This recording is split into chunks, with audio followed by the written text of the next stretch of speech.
Olá, sejam todas muito bem-vindas ao nosso curso online Mais Mulheres Eleitas. Eu sou Priscila Marins, advogada, presidente da Comissão de Direito Eleitoral da 12ª Subseção da Ordem dos Advogados do Rio de Janeiro, Campos dos Goytacazes. Vocês terão agora uma aula sobre desafios para a inserção da mulher negra na política. Essa aula será ministrada pela Manueli Ramos, assistente social pela UF, mestre em Desenvolvimento Regional, Ambiente e Políticas Públicas também pela UF, presidente do Conselho Municipal dos Direitos da Mulher de Campos dos Goytacazes, coordenador estadual da Juventude do MNU Rio de Janeiro. Tenham todos uma excelente aula.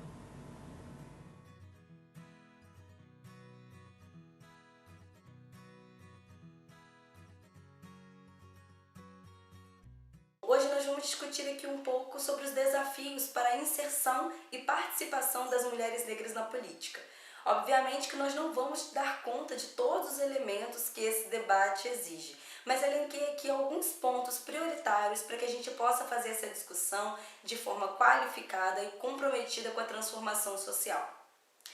Bom, vocês devem estar se perguntando, se esse é um curso para tratar sobre ocupação de espaços de mulheres aos cargos de vereador e prefeito, as mulheres negras já não estão contidas nesse debate? E antes de responder isso, eu vou ler um trechinho desse livro chamado Lugar de Fala, da filósofa Djamila Ribeiro, onde em determinado momento ela recupera um trecho da fala da Sanjaner Trutt, que vai dizer assim: "Bem, minha gente, quando existe tamanha algazarra, é que alguma coisa deve estar fora da ordem. Penso que espremidos entre os negros do sul e as mulheres do norte, todos eles falando sobre direitos, os homens brancos muito em breve ficarão em apuros. Mas em torno de que é toda essa falação? Aquele homem ali diz que é preciso ajudar as mulheres a subir numa carruagem. É preciso carregar elas quando atravessam um lamaçal, e elas devem ocupar sempre os melhores lugares. Nunca ninguém me ajuda a subir numa carruagem, a passar por cima da lama ou me cede o melhor lugar. E não sou uma mulher? Olhem para mim, olhem para meu braço. Eu capinei, plantei, juntei palha nos celeiros, e homem nenhum conseguiu me superar. E não sou uma mulher?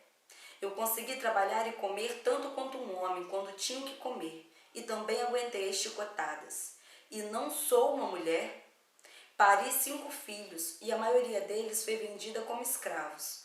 Quando manifestei minha dor de mãe, ninguém a não ser Jesus me ouviu. E não sou uma mulher?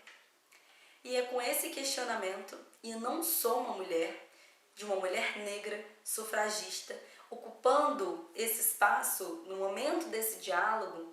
Ela estava na convenção que tratava sobre o estendimento do sufrágio feminino, o direito de votar e de serem votadas.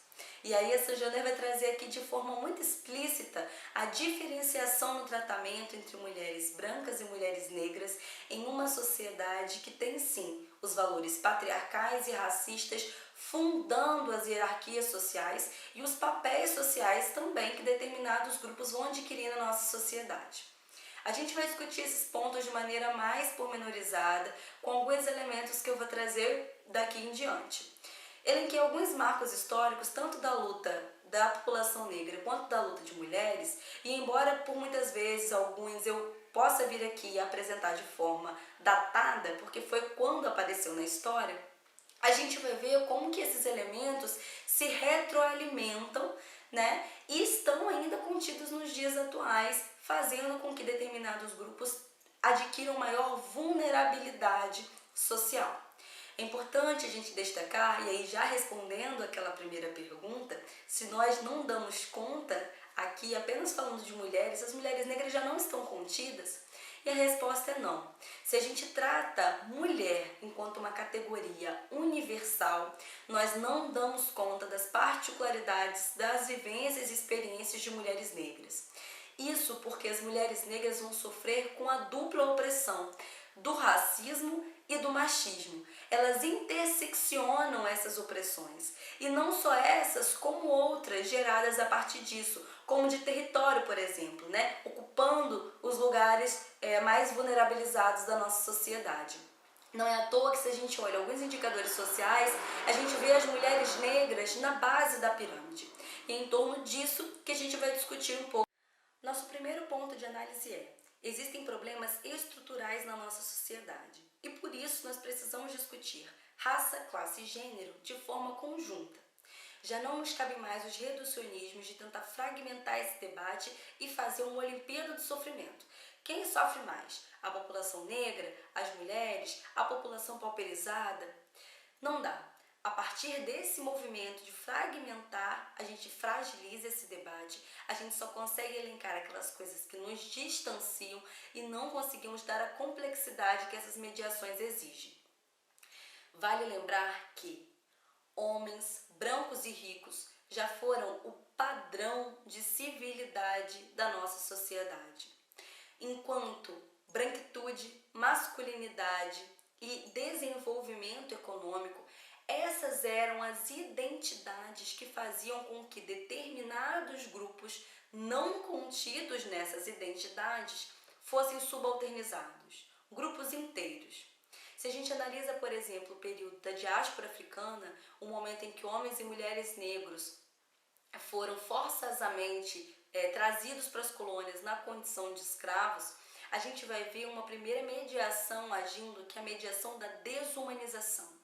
Enquanto não pertencentes às identidades da branquitude, masculinidade e de determinada classe social, a sua justa oposição, a sua antítese, homens e mulheres negros e de países que não estavam desenvolvidos, onde ainda não tinha acontecido a Revolução Industrial, eram condicionados a escravizados.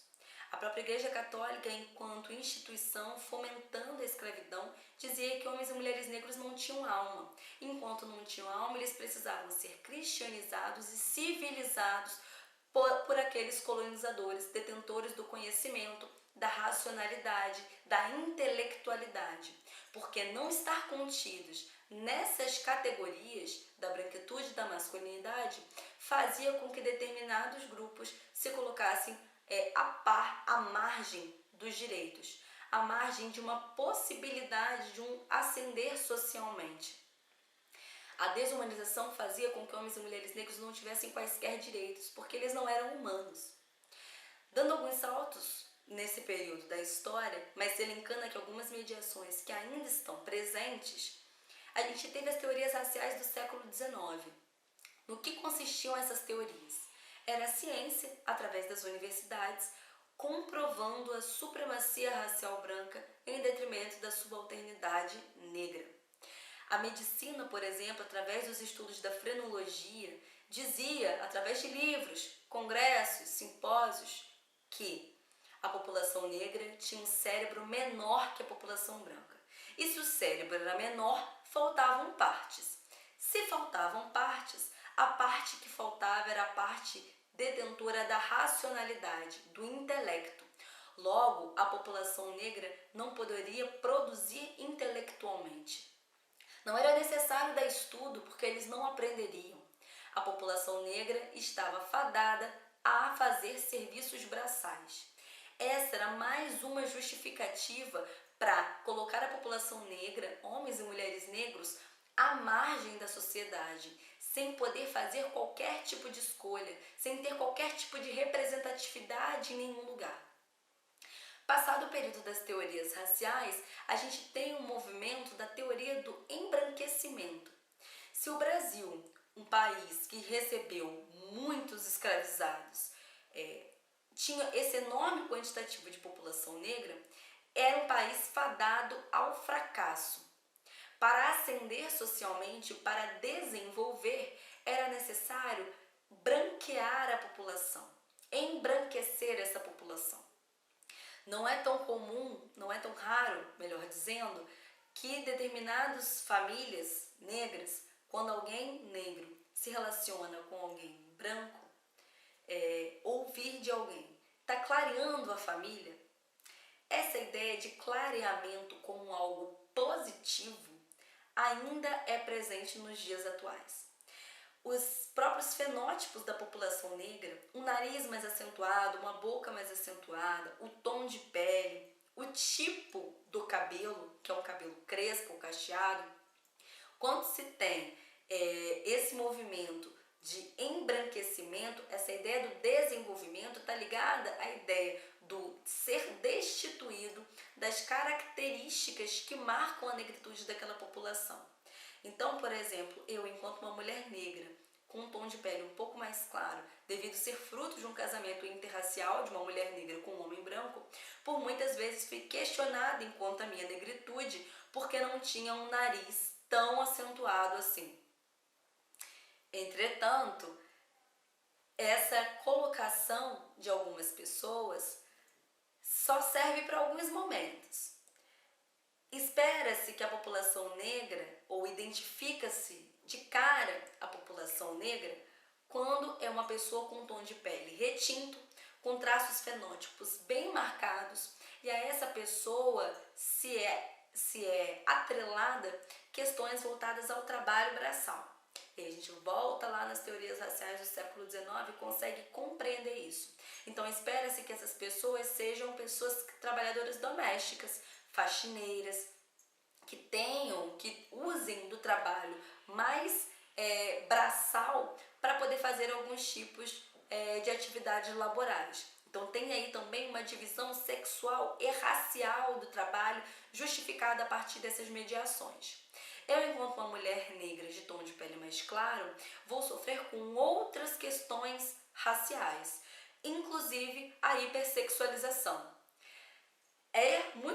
Atualmente, por conta até mesmo do período de ingresso nas universidades, por conta das cotas raciais e dentre outras, a gente começa a ver, por uma vez ou outra, algumas intelectuais negras aparecendo, né, na televisão, nas mídias de massa. Mas isso não era tão comum algum período atrás, né? Eu, enquanto uma mulher negra acadêmica, já fui por várias vezes questionada enquanto a minha produção científica, inclusive porque estudo sobre questões raciais, estudo sobre racismo institucional. É costumeiro se ver mulheres negras com o meu tom de pele sendo mostradas como as mulatas, as globelezas, aquelas mulheres negras que vão ter uma maior exposição dos seus corpos. Isso também está dizendo respeito à desumanização. Isso também está dizendo respeito às teorias raciais do século XIX. E, a partir desse movimento, a gente vai entender por que por tanto tempo se diz que não há racismo no Brasil, que nós vivemos harmoniosamente tão bem, que não temos que falar de racismo, porque quanto mais a gente fala do racismo, mais o racismo aparece. Muito pelo contrário. Quanto mais nós falamos, problematizamos e trazemos as questões raciais para o conflito, é que a gente consegue desmistificar essa estrutura racializada que permanece até os dias atuais. Por isso que a partir de 1950, Roger Bastide e Florestan Fernandes vão dizer que é uma falácia da ciência dizer e atrelar determinados grupos sociais por conta da sua identidade, das suas características fenótipas, por conta do seu pertencimento étnico-racial, dizer que determinada pessoa é menos capaz do que outras. Entretanto, pela agência desse sistema do racismo agir, é sim possível perceber que na nossa sociedade, esse grupo, a população negra, é colocado em maior situação de vulnerabilidade. Bom, vamos dar um stop aqui sobre essa questão da população negra e vamos pensar aqui um pouquinho só sobre os direitos feministas, sobre a luta dos direitos das mulheres. A gente caracteriza o movimento feminista através de ondas, né? A primeira onda dos direitos da mulher, a primeira onda do feminismo, vai ali do século XIX ao início do século XX. Bom, fazendo um link com a questão racial, século XIX a gente tinha as teorias raciais. A gente tinha essas noções cristalizadas de que a população negra era menos capaz. Era a ciência enquanto um conhecimento válido, legítimo, dizendo isso, escrevendo isso, apresentando isso em congressos. A primeira onda do feminismo vai sobretudo discutir sobre o sufrágio feminino, né, o direito ao voto e a ser votada, mas sem se importar com um debate racial e até mesmo com as próprias trabalhadoras brancas. Se a gente recupera um pouco a fala da Saint-Janer, quando eu falei, a Saint-Janer estava na luta pelo sufrágio feminino. E ela começou a perceber a diferenciação no tratamento entre mulheres negras e brancas ainda naquele espaço. Porque mulher, enquanto categoria universal, não dava conta da vivência da Saint-Janer. Não dá conta da vivência de mulheres negras até os dias atuais. Não é à toa que algumas políticas públicas, sem levar em conta a questão racial, faz com que os direitos de algumas mulheres, das mulheres brancas, sejam acessados, enquanto mulheres negras não tenham acesso a ele. A gente vai discutir um pouco melhor isso lá na frente. A gente teve uma segunda onda do feminismo, a partir de 1960, nos Estados Unidos, em que vão ser ampliados esses direitos. A gente vai trazer outras questões, como sexualidade, família, inserção ao mercado de trabalho, direitos reprodutivos, desigualdades e o início do debate em torno da violência doméstica. A gente tem, nesse período de 1960 a 1980 nos Estados Unidos, uma luta muito grande pelos direitos civis dos afro-americanos, tendo a Angela Davis como uma das principais lideranças do movimento Black Panthers, os Panteras Negras. Já nesse momento, começava-se a ser discutida como que as mulheres negras não estavam contidas nas lutas políticas das mulheres feministas até então. E é somente na terceira onda do feminismo que a gente vai ter, e aí a partir da década de 90, que a gente vai ter essa noção da multiplicidade de mulheres. A África do Sul, ainda nesse período, vivia o apartheid, ou seja, mulheres negras não podendo ir a determinados lugares, ocupar determinados espaços por conta do seu pertencimento étnico-racial.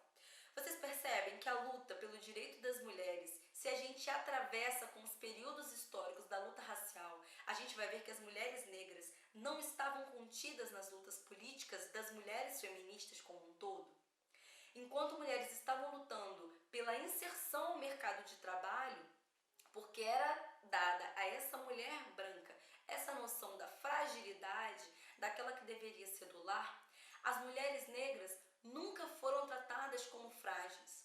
Sempre estiveram inseridas no mercado de trabalho, inclusive precisando produzir tanto quanto os homens a partir da escravidão, como já citei anteriormente. Então é necessário que a gente entenda que essas lutas precisam ser ampliadas e que elas precisam ser condensadas. Elas precisam ser complementares. A questão racial e a questão de mulheres precisam ser discutidas de forma conjunta, porque uma sociedade que se baseia pelos valores patriarcais, machistas e racistas vão interseccionar nos corpos dessas mulheres negras maior vulnerabilidade. Então, quem são as mulheres negras no movimento do feminismo? Eu me considero uma feminista negra e eu vou trazer aqui 2 pontos principais de feministas negras, abordando sobre isso, sobre essas particularidades da mulher negra na luta feminista. E por que de haver um feminismo negro, que não é de forma alguma apartar mulheres não negras da luta. Muito pelo contrário, é reconhecer que mulheres negras têm determinadas particularidades e se a gente consegue atacar a opressão do machismo e o racismo de forma conjunta, a gente faz uma sociedade melhor, mais livre, mais justa, mais solidária, mais igualitária para todas nós. A Grada Quilomba vai trazer um elemento que é a outridade. O que significa isso? A Simone de Beauvoir, no Segundo Sexo, vai falar sobre o outro, o que significaria o outro, a partir da dialética do senhor e do escravo da Hegel. O que isso significa? Ela vai dizer que a mulher sempre é vista aos olhos do homem, do masculino, como um objeto, como algo a ser submetido ao poder desse homem e logo, se submetido através de um processo de dominação desse homem. A Grada Quilomba vai sofisticar um pouco esse pensamento e dizer que as mulheres, assim como os homens negros, têm um status oscilante. Por que Porque as mulheres, embora mulheres e sofrerem com o machismo, pertencem à branquitude. Se a gente para analisar no período colonial, por exemplo, as mulheres brancas, embora sim submissas aos homens brancos, pertenciam à mesma classe social e destituíam homens e mulheres negros dos direitos. Também manifestava seus posicionamentos racistas, racializados. Logo, esse status da mulher branca, por vezes, ela é oscilante de acordo com quem a gente está pensando, com quem a gente está comparando essa mulher. A mulher negra, então, se a mulher é o outro do homem, é a antítese da masculinidade, é o outro, a mulher negra é o outro do outro. Ou seja, a mulher negra não está contida nem na identidade da masculinidade, nem da branquitude. Ela vai ser a única identidade que não vai conseguir se colocar em lugar de poder com nenhum outro grupo social. Porque a mulher branca, embora mulher, para questões de dominação da masculinidade, pertence a determinado grupo racial. E o homem negro, embora negro, pertence à masculinidade. Então, em determinados momentos, também consegue exercer um papel de dominação. O status tanto da mulher branca como do homem negro, por vezes, dependendo de com quem nós comparamos, é possível de pertencer a esse papel da dominação. A mulher negra não. Por isso que a gente fala sobre essa interseccionalidade da questão de raça e gênero. A Patricia Hill Collins, que é outra feminista negra, vai dizer que as mulheres negras são forasteiras de dentro. O que isso significa? Significa que as mulheres negras, enquanto feministas, sempre vão precisar pautar a questão racial, trazer o debate racial para o centro do debate, demonstrar como que, pelo seu pertencimento étnico-racial, determinados direitos não as alcançam. Concomitante, no movimento racial, elas sempre vão precisar levantar a bandeira voltada para as questões das mulheres e demonstrar como que homens negros, por vezes, podem as silenciar, podem exercer esse papel de dominação também sobre elas. Ou seja, essas mulheres negras, enquanto sujeitos políticos, são sujeitos políticos desses movimentos, mas é alguém que está de fora, pela maneira que é vista e tratada dentro do seio do próprio movimento, a começar pelos movimentos feministas quando fazem as suas reivindicações. Por exemplo, o debate em torno do aborto. Eu não vou aprofundar isso aqui porque isso exige uma outra aula. Mas mulheres negras, até os dias atuais, estão lutando pelos direitos de ter seus filhos. Seja porque determinadas legislações culpabilizam mulheres negras pela sua situação de vulnerabilidade social e econômica e destitui delas o poder familiar sobre suas crianças e adolescentes. Seja pela violência obstétrica que sofrem quando dizem que mulheres negras podem receber menos anestesia na hora do parto do que mulheres não negras. Tudo isso passa a ser uma luta política dessas mulheres negras para terem seus filhos até os dias atuais. Então, é sim necessário discutir o aborto enquanto política pública, mas é necessário entender que a particularidade da vivência das mulheres negras trazem outros debates em torno da questão da maternidade, do direito ao seu corpo, o direito de escolher a maternidade ou não. Enfim, era só um exemplo. No marco da luta racial, se a gente para pensar, por exemplo, no primeiro momento, na diáspora africana, ou seja, quando homens e mulheres negros foram trazidos na condição de escravos forçosamente para trabalhar nas colônias, aqui no Brasil, por exemplo, a gente começa a receber população escravizada a partir de 1530, a gente tem uma primeira mediação atuando nesse momento, que é de desumanização.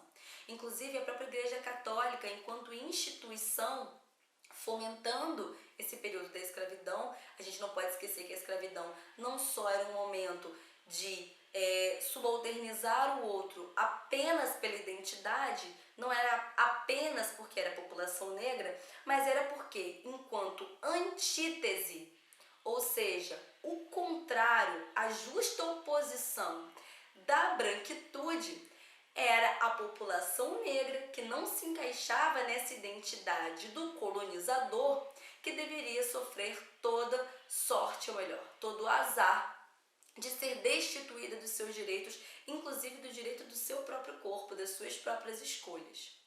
Enquanto considerados, e essa era uma fala da Igreja Católica, sem alma, eles precisavam ser cristianizados e precisavam ser civilizados pelo padrão de civilidade, que era a branquitude, a masculinidade e a população que estava desenvolvendo economicamente. Posterior ao período de desumanização, e até dando alguns saltos na história, porque a gente tem um tempo para cumprir, a gente também teve as teorias raciais do século XIX agindo fortemente. No que consistiam as teorias raciais do século XIX? Era a ciência, através da universidade, cristalizando noções de supremacia racial branca e subalternidade negra. Na disciplina da medicina, por exemplo, haviam estudos que existem até os dias atuais, não da mesma forma, da frenologia. O que era a frenologia? A frenologia é o estudo dos cérebros. Houve convenções, tratados, livros escritos que diziam o seguinte: a população negra tem um cérebro menor. E se tem um cérebro menor, faltam partes desse cérebro. E qual é a parte que faltava? A parte da racionalidade, do intelecto. Logo, dá-se à população negra trabalhos braçais, porque é isso que a população negra consegue fazer. Eles precisam ser forçados ao trabalho braçal, porque o trabalho intelectual, racional, cabe à população branca. Posterior às teorias raciais, a gente tem um movimento da teoria do embranquecimento. O que fala a teoria do embranquecimento? O Brasil, enquanto um território que recebeu muita população escravizada, estava malgrado ao insucesso. Estava fadado ao insucesso, por ter um grande quantitativo de população negra. Porque a população negra é subdesenvolvida, ela só cabe aos trabalhos braçais. Por muito tempo, algumas pessoas ainda destituíam a humanidade dos negros e negras que aqui habitavam nesse período.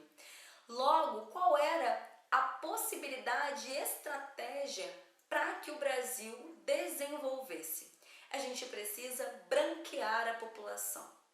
Então, não é muito raro algumas famílias negras, as pessoas ouvirem, quando alguém se relaciona, uma pessoa negra se relaciona com alguém branco, ouvir: tá clareando a família. Essa noção do clareamento, e quando a gente clareia, a gente melhora, porque é a ideia de que os traços fenótipos passariam a ser mais finos, que o cabelo deixaria de ser crespo e passaria a ser cacheado, ondulado ou liso. Ou seja, todas aquelas características da negritude, inclusive o próprio fenótipo e até mesmo, de uma certa forma, o entendimento de que o intelecto passaria também por esse movimento do branqueamento. Quanto mais se assemelha a população branca, que está nesse papel do colonizador, lembrando as identidades da branquitude, da masculinidade e de determinada classe econômica, mais se desenvolve. Então, nós temos que clarear a população para que esse país se desenvolva.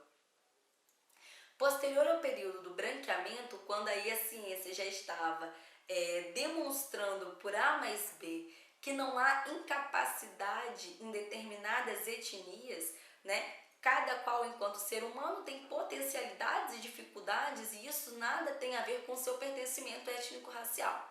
Quando a gente chega nesse momento da história em que as pessoas já começaram, a própria ciência começou a comprovar isso que somos iguais, ou melhor, somos diferentes, e essa diferença não deveria ser um motivo para a desigualdade, a gente tem outras mediações, dentre elas a democracia racial.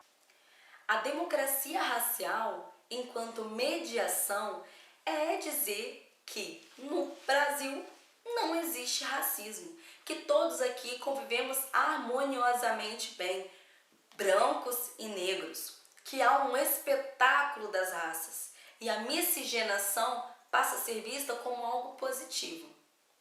Não, a miscigenação não foi algo positivo na nossa história. Vale lembrar que toda vez que a gente fala de miscigenação, a gente está sinalizando aqui violência sexual, estupro de muitas mulheres negras e indígenas. A partir daí começa a nossa miscigenação. A partir daí começa a ausência de direitos de determinadas crianças e adolescentes tratadas como bastardos pelos senhores. Então a miscigenação não é algo a ser vangloriado na nossa sociedade. A miscigenação comprova mais uma forma de violência contra as mulheres negras, desumanizadas, que precisavam produzir tanto quanto os homens e que também eram violentadas e que inclusive utilizavam de algumas estratégias, como botando fogo em toda a produção, abortando seus filhos, indo para os territórios de quilombo e sendo lideranças desses territórios de resistência. Todas essas eram formas de resistir a esse sistema escravocrata que as colocava numa situação de não ser sujeito da sua própria história, de não protagonizar a sua vida, de não ter o direito sobre o seu próprio corpo. Tudo isso nós estamos falando sobre as negativas de direitos da população negra. É apenas no século XX que a gente vai, a partir de 1950, pelos estudos de Florestan Fernandes e Roger Bastide, entender que não há nenhum tipo de... Há uma ineficiência, há uma inverdade da ciência quando a ciência diz que a população negra, por conta do seu pertencimento étnico-racial, é menos capacitada que a população branca. Mas eles vão dizer sim, que por conta desse sistema do racismo operando, a população negra é na nossa sociedade aquela que está em condições de maior vulnerabilidade e que é a base da população mais pauperizada, com menos direitos, vai demarcar esse papel da pobreza elencada à questão racial, né? No Brasil, a pobreza tem cor, a pobreza é negra, basta a gente olhar para os territórios de periferia que a gente vai ver quem são as pessoas que fazem uso de serviços públicos, para quem vão os programas de transferência de renda, por exemplo, ainda nos dias atuais. Esse sistema racial e essas mediações de negativa do racismo, de desumanização da população negra, elas ainda estão presentes. Obviamente que não da mesma forma, de uma forma mais sofisticada. E aí a gente vai chegar nesse momento. E aí eu vou trazer para o debate esse livro, Racismo Estrutural, do Silvio Almeida, onde ele vai conceituar racismo, discriminação racial e preconceito. Porque embora parecidos e de certa forma complementares, relacionados, são coisas distintas. E aí o Silvio vai dizer para nós: racismo é uma forma sistemática de discriminação que tem a raça como fundamento e que se manifesta por meio de práticas conscientes ou inconscientes, que culminam em desvantagens ou privilégios para indivíduos, a depender do grupo racial ao qual pertençam. Ou seja, racismo é um sistema. Ele tem estratégias, tecnologias para operar. É a partir dos valores racistas, da crença numa supremacia racial branca e de uma subalternidade negra, que você pode fazer atos de discriminação racial. E aí, o que é discriminação racial? É a atribuição de tratamento diferenciado a membros de grupos racialmente identificados. E preconceito? Preconceito é o juízo baseado em estereótipos acerca de indivíduos que pertençam a um determinado grupo racializado e que pode ou não resultar em práticas discriminatórias. Ou seja, a partir de um sistema racista que gera, sim, condições desiguais a determinados grupos, que você pode agir de forma a discriminar determinado grupo. Vale lembrar que a discriminação, que o preconceito baseado em estereótipos, o que são esses estereótipos? É a ideia, por exemplo, de ver um homem negro de boné em determinado horário e você automaticamente ligá-lo a alguém que cometeria um determinado tipo de crime. Isso é um estereótipo.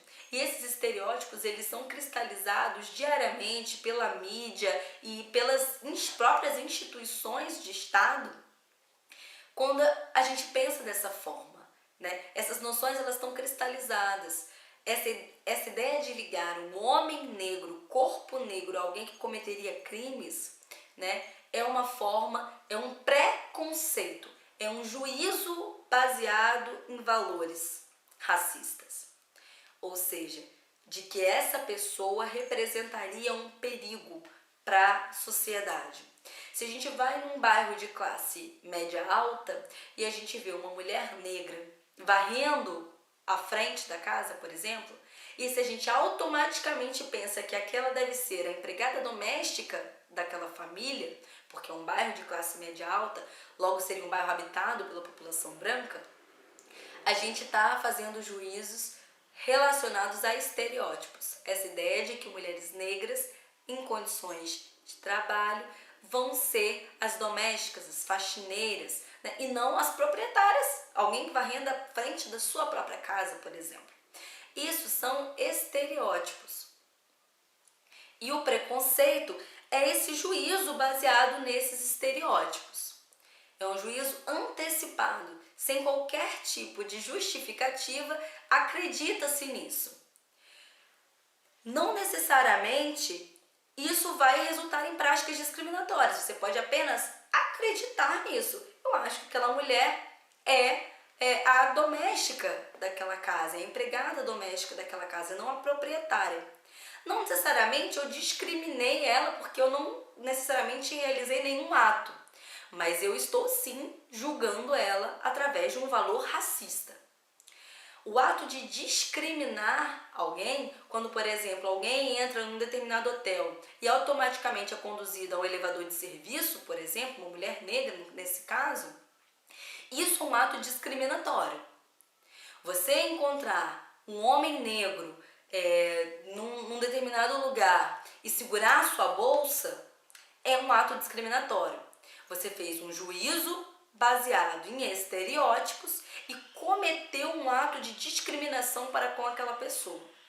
Tudo isso baseado em valores racistas, porque racismo é esse sistema operando. Esse era o primeiro ponto do nosso bate-papo. Após fazer um pouco essa recuperação de elementos históricos para que a gente entenda esse movimento de maior vulnerabilidade de mulheres negras e por que é tão importante que a gente particularize essas questões de raça e gênero para que a gente entenda quais são as vivências desse grupo em específico, é que a gente vai tratar agora sobre a subrepresentatividade nos espaços políticos eletivos e a importância da sua apropriação. Vejam, temos alguns dados sobre a representação de mulheres. Somos 5.568 municípios e dentre eles apenas 11,8% de prefeitas.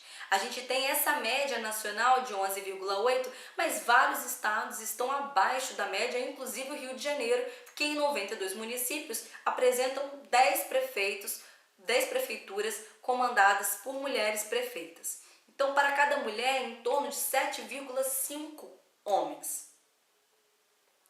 E vale a gente sinalizar aqui que todos os partidos, independente se de direita ou de esquerda, têm uma prática de ter um quantitativo quase que muito semelhante da ocupação de mulheres. né, dessa subrepresentatividade no seu espaço. Vejam, não tenho nada contra partidos políticos, mas tanto partidos de direita como de esquerda, partidos políticos enquanto instituição, reproduzem machismos e racismos. A gente vai tratar aqui sobre como que o racismo institucional consegue fazer com que candidaturas de mulheres negras, por exemplo, tenham menos condições de dar certo dentro de partidos, inclusive de esquerda, para poder ser colocado na rua aí com sua plataforma e poder ser escolhido para a população. Recentemente a gente teve um caso da Thaís Ferreira. Ela é deputada suplente na ALERJ de determinado partido, um partido de esquerda, e esse partido tentou barrar, criar cláusulas, determinadas documentações e uma postura institucional que faria com que essa candidatura fosse barrada. A Thaís Ferreira teve na última eleição para deputada mais de 20 mil votos. É uma mulher negra, mãe de periferia, que carrega essas identidades e esses lugares de fala nas suas pautas e quase foi barrada por um partido de esquerda. Ao mesmo tempo, a gente tem figuras, por exemplo, como Fernando Holliday, Sérgio Camargo, né? Homens negros que, embora negros, estão ali servindo aos partidos políticos e àquelas identidades colonizadoras. Estão servindo à manutenção do status quo, estão sendo funcionais ao capitalismo e à negativa de direitos da população negra. Logo, nós vemos na fala deles, né, a fala inclusive se contrapondo aos movimentos negros e à luta dos direitos da população negra, reforçando aquelas mediações da democracia racial, por exemplo. Né, trazendo o debate, o conflito racial para o silenciamento, dizendo sim que a população negra é culpabilizada pela sua situação de vulnerabilidade, pela situação de vulnerabilidade que se encontra na nossa sociedade. Obviamente que essas pessoas não representam a gama e as pautas da população negra, né? Obviamente também que determinados partidos, mesmo aqueles que se colocam no campo da esquerda, no campo progressista, muitas das vezes também não representam a pauta da questão racial, a pauta das mulheres negras, e nos dão menos condições de irmos para a disputa eleitoral. O racismo, ele é estrutural, né? Essa é uma afirmativa. Não é à toa que somos mais da metade da população e estamos muito à frente nos piores indicadores sociais. Somos majoritariamente aqueles que são analfabetos, com menores condições de renda, com inserção cada vez mais precária ao mercado de trabalho, sem qualquer direito trabalhista. Somos a maioria nos indicadores de violência doméstica, de violência sexual, né? Dentre outros indicadores, maus indicadores. Ao passo que, se a gente analisa as melhores condições sociais, as melhores rendas, os melhores locais de trabalho, lá nós não vamos encontrar majoritariamente população negra. Logo, se somos 53%, 54% da população, deveria ser algo mais equilibrado. Não o é, porque temos um racismo estrutural operacionalizando. Nós não estamos aqui fazendo uma discussão apenas no campo da identidade. Queremos mulheres negras nesses espaços apenas porque são mulheres, apenas porque são negras. Não, nós estamos aqui disputando uma estrutura assimétrica de poder. Estamos aqui sim disputando poder, disputando o poder da narrativa. Qual é a narrativa que impera na nossa sociedade? É a narrativa colonizadora, que culpabiliza a população negra pela sua situação, que nos dá políticas públicas ineficazes quando nos dão políticas públicas. E aí eu acho que vale a pena a gente trazer aqui um conceito da Jurema Werneck sobre racismo institucional. A Jurema vai dizer que racismo institucional é um modo de subordinar o direito e a democracia às necessidades do racismo, fazendo com que os primeiros inexistam ou existam de forma precária diante de barreiras interpostas na vivência dos grupos e indivíduos aprisionados pelos esquemas de subordinação deste último. A gente tem, por exemplo, algumas doenças que acometem majoritariamente a população negra, como anemia falciforme e lúpus, por exemplo. A gente já teve, inclusive aqui em Campos, setores que tratavam dessas doenças específicas, entendendo que há uma especificidade desse grupo étnico em ser acometido majoritariamente por questões genéticas a essas duas doenças. Foi criado um determinado programa para poder tratar dessas doenças, mas por várias vezes faltava verba para essa política pública. Ou seja, a política pública foi criada, mas criada de forma precária, capenga, de forma ineficaz. É assim que o racismo institucional age. Sei que parece paradoxo, né? A gente tem uma Constituição que diz que nós não devemos ser discriminados em razões de raça, gênero, orientação sexual, questões religiosas.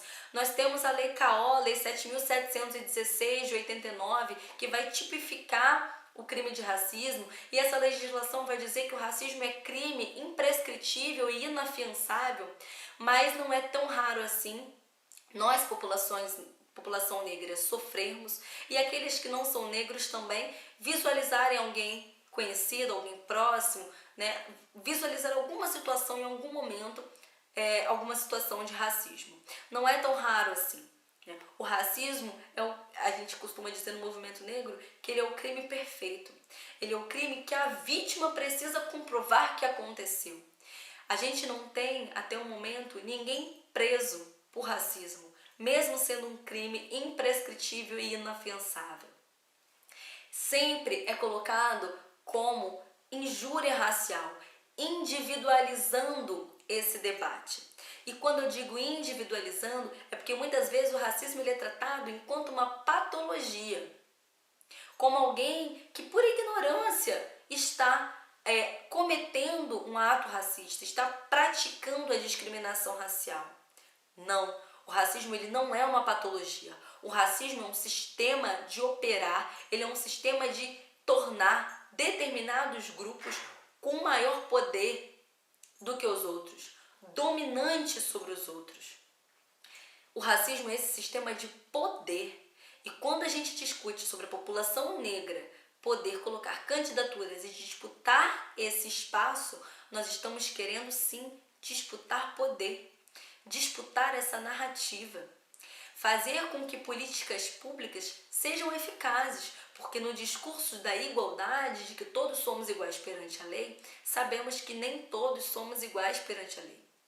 Não é tão raro, mas a gente vê aí pela mídia demonstrar como que o próprio judiciário age sobre valores racializados e racistas para com a população negra. E aí é importante a gente dizer, apesar de criminalizado, o racismo continua como esse sistema operando na nossa sociedade. E em conjunto com o machismo, vai fazer com que mulheres negras sejam a base dessa pirâmide, aquele grupo mais destituído dos direitos, da possibilidade de fala, da possibilidade de representatividade. E por isso que essas iniciativas como esse curso são tão importantes, para que a gente possa jogar luz nessas questões, discuti-las e aí possivelmente transformar essa situação. De acordo com a Werneck, o racismo institucional, e ela chama também de racismo sistêmico, porque ele é esse sistema, ele opera de forma a induzir, manter e condicionar a organização do Estado, suas instituições e políticas públicas, atuando também nas instituições privadas, produzindo e reproduzindo a hierarquia social. Então, as instituições elas passam a incorporar esses valores racistas e começam, dentro da sua organização natural, a agir dessa forma. Quando os movimentos negros, ainda na década de 80, denunciavam a violência policial, isso que estava sendo colocado em xeque. A polícia, enquanto uma instituição, a institucionalidade de segurança pública na nossa sociedade, age segundo valores racistas quando chega de forma truculenta e violenta nos territórios de periferia ocupados pela população negra e não chega da mesma forma nos condomínios da classe alta. Apesar de sermos todos iguais perante a lei, essa instituição, a polícia, nesse caso vamos citar a polícia militar, age baseado em valores racistas, dizendo quem é detentor do direito e quem não é, quem é dominador e quem é dominado, quem é subordinado a quem. E apesar de haver uma criminalização do racismo, o racismo está ali sendo demonstrado através daquela violência policial. É necessário, então, construir as disputas da narrativa da nossa sociedade. E os movimentos negros têm um papel crucial nesse movimento, né?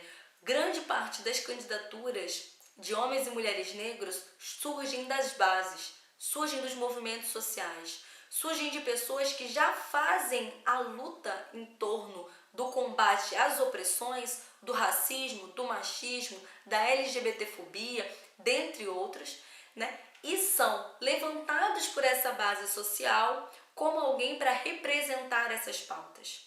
E essa é uma candidatura que merece a visibilidade, que merece o apoio, né? É quando alguém sai de um projeto individual e passa a ser integrado num projeto coletivo, num projeto que vai levantar não as demandas do eu, mas as demandas do nós, porque enquanto homens e mulheres negros, enquanto mulheres, nós precisamos entender o que nos aflige enquanto essa nossa multiplicidade de mulheres, né? Somos múltiplas, mas tem questões que nos unem.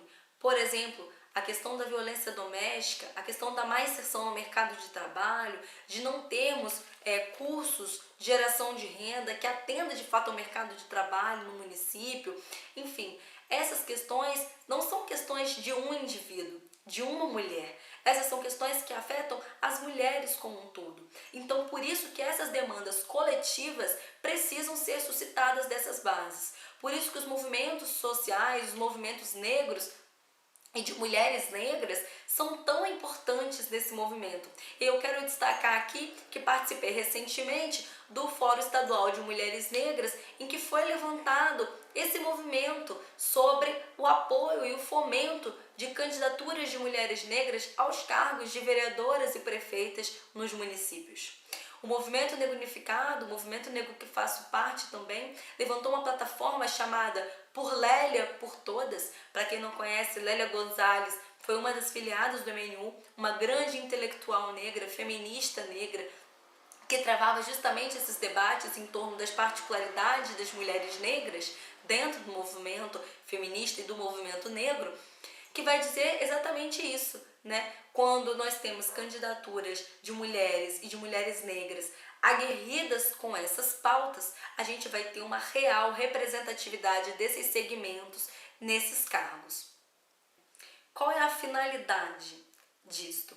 A finalidade é a disputa de poder. E eu vou chamar a atenção aqui para a questão da agenda política, que precisa levar em conta a interseccionalidade. Como eu disse, nós não queremos só mulheres no poder.